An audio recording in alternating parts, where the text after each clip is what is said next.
Hi, everyone, and welcome to another episode of Life of a Business Manager podcast.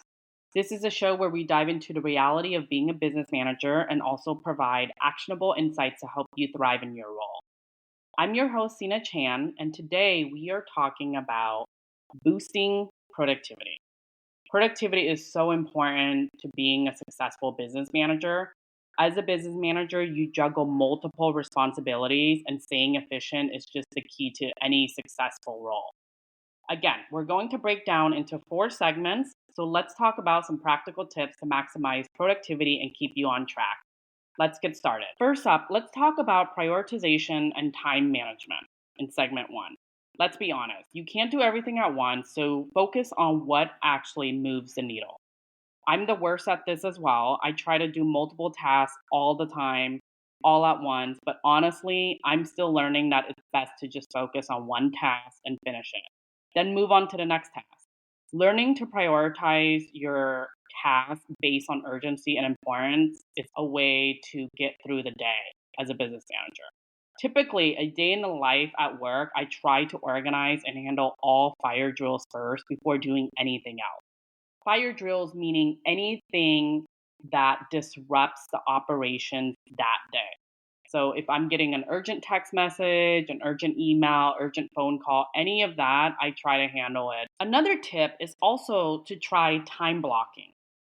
Time blocking has worked for me if I am consistent. So, for example, set specific periods during your calendar for deep work, meetings, and administrative tasks.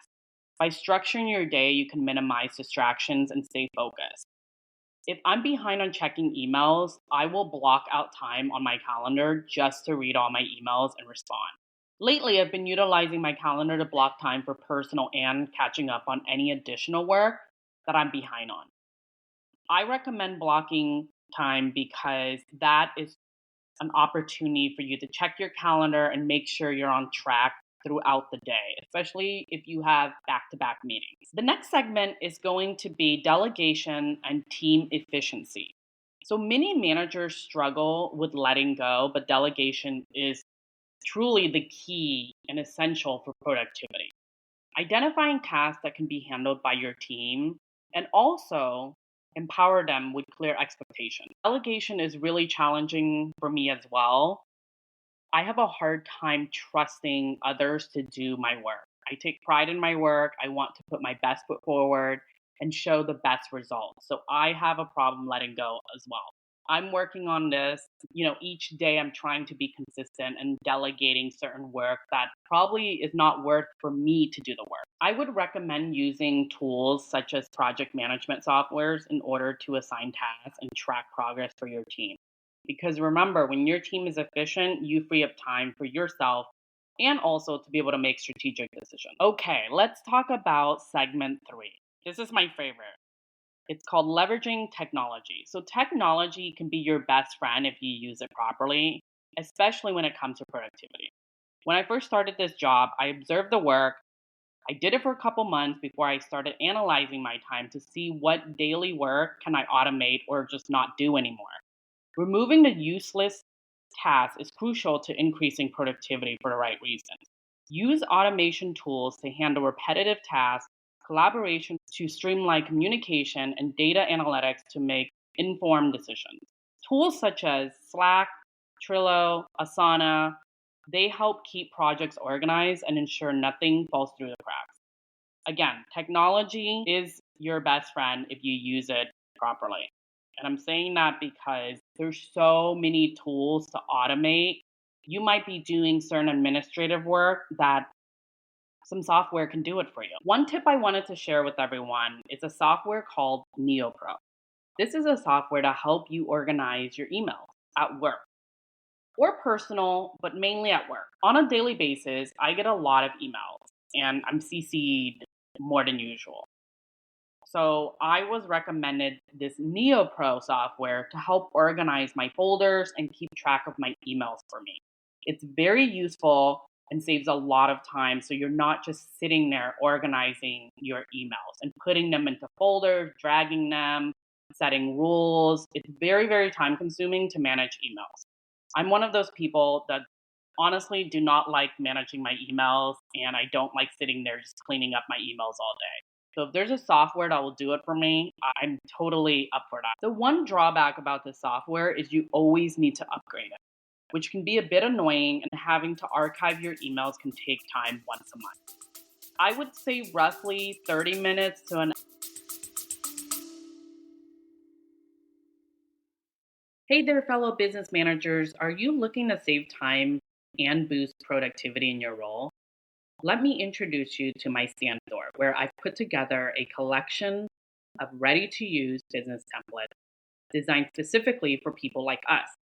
These templates are practical, professional, and crafted with the day to day challenges of business management in mind. Check out my Stand Store now at standstore.com/life of a business manager. Thank you so much for supporting the podcast and hope you enjoy the rest of the episode.